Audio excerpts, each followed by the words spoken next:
নমস্কার বন্ধুরা, রাজ্যের যারা অঙ্গনওয়াড়ি কর্মী এবং অঙ্গনওয়াড়ি সহায়িকা আছেন তাদের জন্য একটি বিরাট বড় খবর উঠে আসছে।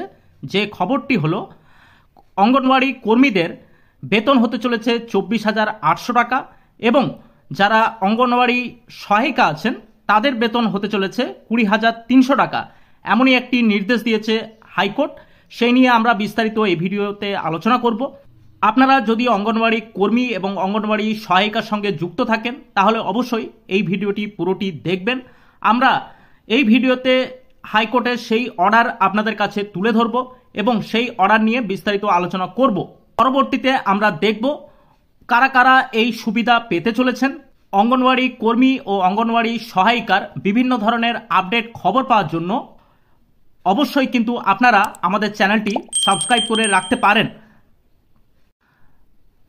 রাজ্যের প্রায় 1 লক্ষ অঙ্গনওয়াড়ি কর্মী ও অঙ্গনওয়াড়ি সহায়িকার ন্যূনতম মাসিক ভাতা বহুগুণ বাড়িয়ে যথাক্রমে 24,800 টাকা এবং 20,300 টাকা করার নির্ধারণ করেছে আদালত। এতদিনে যেখানে কর্মীদের বেতন মাত্র 10,000 টাকা এবং সহায়িকারা পেতেন মাত্র 5,500 টাকা, সেখানে হাইকোর্টের নতুন নির্দেশ কার্যকর হলে তাদের আর্থিক অবস্থা উল্লেখযোগ্যভাবে উন্নতি ঘটবে। বিচারপতি এ.এস. সুপেহিয়া এবং বিচারপতি আর.টি. বচহানি সমন্বয়ে গঠিত ডিভিশন বেঞ্চে বুধবার জানানো হয়, অঙ্গনওয়াড়ি কর্মী এবং অঙ্গনওয়াড়ি সহায়িকাদের ন্যূনতম মজুরি নয় বরং লিভিং ওয়েজ বা জীবন ধারণের জন্য পর্যাপ্ত পারিশ্রমিক পাওয়ার অধিকার আছে। আদালতের ভাষায় গর্ভবতী মহিলা এবং স্তনদানকারী মায়েদের স্বাস্থ্যসেবা, শিশুদের পুষ্টি এবং প্রাথমিক শিক্ষার মতন গুরুত্বপূর্ণ দায়িত্ব পালন করে থাকেন তারা, অথচ সামান্য ভাতার কারণে তারা নিজেদের সম্মানজনক জীবনযাপন থেকে তারা বঞ্চিত হচ্ছেন।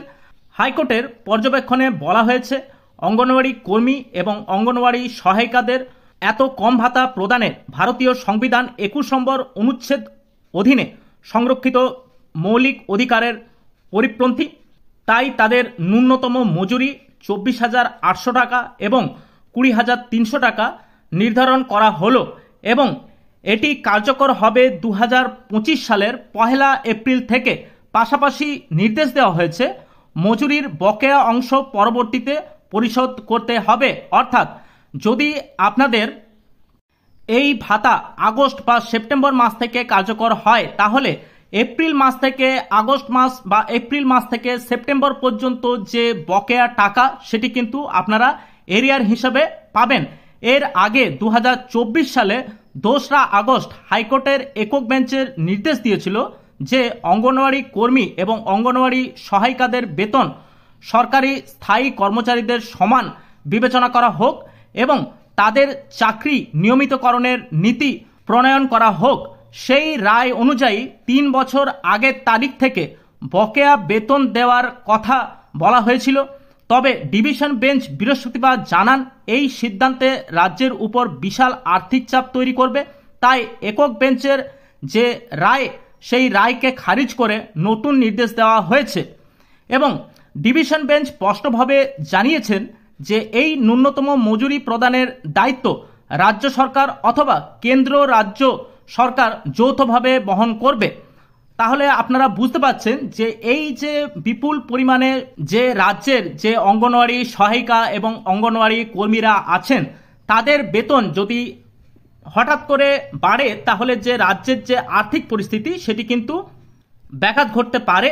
তাই এই যে রায় সেই রায়ে বলা হয়েছে, কেন্দ্রীয় সরকার ও রাজ্য সরকার যৌথভাবে এই বেতন বাড়ার যে নির্দেশ সেই নির্দেশ কিন্তু যৌথভাবে তারা পালন করবে বা বহন করবে। এছাড়া এই নির্দেশ কেবলমাত্র আদালতে মামলা করার কর্মীদের জন্য সীমাবদ্ধ নয় বরং গোটা রাজ্যের সমস্ত অঙ্গনওয়াড়ি কর্মী এবং অঙ্গনওয়াড়ি সহায়িকার ক্ষেত্রে প্রযোজ্য হবে।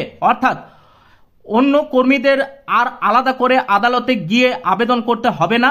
আপনারা যারা আবেদন করেননি তারাও কিন্তু এই সুবিধা আপনারা একই রকমভাবে পেয়ে থাকবেন। অর্থাৎ যারা এই আবেদন করেছিলেন আদালতে তারাও যেমন সুবিধা পাবেন, যারা আবেদন করেননি তারাও কিন্তু একই রকমভাবে সুবিধা পাবেন। এবারে বলা হচ্ছে 2024 সালে সরকারি তথ্য অনুযায়ী গুজরাটের প্রায় 1 লক্ষ অঙ্গনওয়াড়ি কর্মী এবং অঙ্গনওয়াড়ি সহায়িকা কাজ করছেন। ফলে হাইকোর্টের নির্দেশ কার্যকর হলে সরকার আর্থিক বোঝা উল্লেখযোগ্যভাবে বাড়বে, যেমনটা আমরা আগে বললাম। যদিও আদালত জানিয়েছে এই ধরনের সামাজিক দায়বদ্ধতা পূরণ করার জন্য সরকারের অন্যতম দায়িত্ব সমান কাজের জন্য সমান মজুরি প্রশ্নে আদালতের মত আদালত স্পষ্ট করে জানিয়েছেন যে অঙ্গনওয়াড়ি কর্মী এবং অঙ্গনওয়াড়ি সহায়িকার কাজকে সরাসরি সরকারি তৃতীয় শ্রেণী বা তৃতীয় চতুর্থ কর্মীদের কাজের সঙ্গে তুলনা করা যায় না। তাদের যোগ্যতা, নিয়োগের প্রক্রিয়া ও কাজের প্রকৃতি ভিন্ন, তাই equal pay for equal work নীতি এখানে সরাসরি প্রযোজ্য নয়। তবে তাদের কাজের গুরুত্ব বিবেচনা করে আদালত জীবিকা নির্বাহের উপযুক্ত মজুরি নির্ধারণ করেছেন। অতএব এখান থেকে আপনারা বুঝতে পারছেন যে সব সরকারি গ্রুপ সি বা গ্রুপ ডি কর্মচারীরা আছেন তাদের সমান কিন্তু অঙ্গনওয়াড়ি কর্মী এবং অঙ্গনওয়াড়ি সহায়িকাদের বেতন হবে না, কারণ এটি ইকুয়াল পে এবং ইকুয়াল ওয়ার্কের মধ্যে পড়ছে না। তাই কোর্ট নির্ধারণ করেছে যে এই অঙ্গনওয়াড়ি সহায়িকা এবং অঙ্গনওয়াড়ি কর্মীদের জন্য আলাদা একটি বেতন কাঠামো থাকবে। সেই বেতন কাঠামো নির্ধারণ করেছে আদালত। এবং এখানে আরও বলা হচ্ছে অঙ্গনওয়াড়ি কর্মী এবং অঙ্গনওয়াড়ি সহায়িকারা দীর্ঘদিন ধরে দাবি জানিয়ে এসেছিলেন যে তাদের প্রদত্ত সাম্মানিক যে টাকা সেটি আসলে অপমানজনক এবং সংবিধানের 14, 16, 21, 23 নম্বর অনুচ্ছেদের পরিপন্থী। তারা নিয়মিতকরণ এবং সরকারি কর্মচারীর মর্যাদা এই নিয়েও তারা দাবি তুলেছেন। হাইকোর্টের সর্বশেষ নির্দেশে সেই দাবি সবটুকু মেনে নেওয়া না হলেও তাদের যে আর্থিক মর্যাদা উন্নতি ঘটবে তা নিয়ে কিন্তু সন্দেহ নেই, কারণ এই 24,000 এবং যে 20,000 যে স্যালারি করা হয়েছে অঙ্গনওয়াড়ি কর্মী এবং অঙ্গনওয়াড়ি সহায়িকাদের জন্য সেটি কিন্তু আগের তুলনায় অনেকটাই বেশি, এটি কিন্তু বলা যেতে পারে।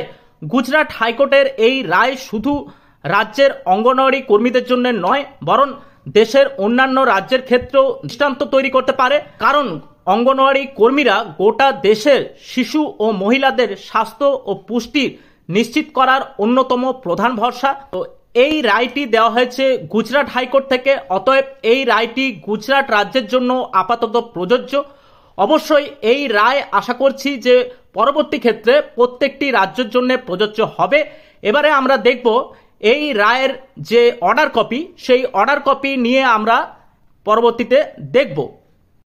আপনারা এখানে দেখতে পাচ্ছেন এটি গুজরাট হাইকোর্টের যে অফিসিয়াল ওয়েবসাইট, সেই অফিসিয়াল ওয়েবসাইটে গিয়ে আপনারা যদি কেস নাম্বারটি পুট করেন তাহলে এই কেস নম্বরের এগেনস্টে যে ডিটেলসটি আছে সেটি কিন্তু আপনারা পেয়ে যাবেন। প্রথমে কেসের মোড সিলেক্ট করতে হবে, তারপরে কেস টাইপ সিলেক্ট করতে হবে। আপনারা এখানে দেখতে পাচ্ছেন যদি আপনারা চান এই অর্ডার ডিটেলস দেখতে তাহলে কিন্তু আপনারা এইভাবে পুট করার পর এই ওয়েবসাইটে গিয়ে আপনারা সেই ডিটেলসটি দেখতে পারেন এবং কেস নাম্বার দিতে হবে 363 এবং ইয়ার দিতে হবে 2025। এরপর আপনারা যদি ক্যাপচা দেন এবং গো বাটনটিতে ক্লিক করেন তাহলে আপনাদের কাছে একটি উইন্ডো ওপেন হবে।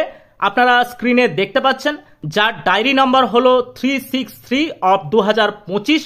এখানে সমস্ত স্ট্যাটাস দেখাচ্ছে, স্ট্যাটাসটি আপাতত দেখাচ্ছে ডিসপোজ, কারণ এই কেস সমাপ্ত হয়েছে এবং এখানে যে অনারেবল জাস্টিস সেই জাস্টিসদের নাম আছে, পিটিশনার যারা আছেন তাদের নাম আছে, এই কেসটি কবে রেজিস্টার করা হয়েছে এখানেও সেটি দেখাচ্ছে, কোন ডিস্ট্রিক্টে।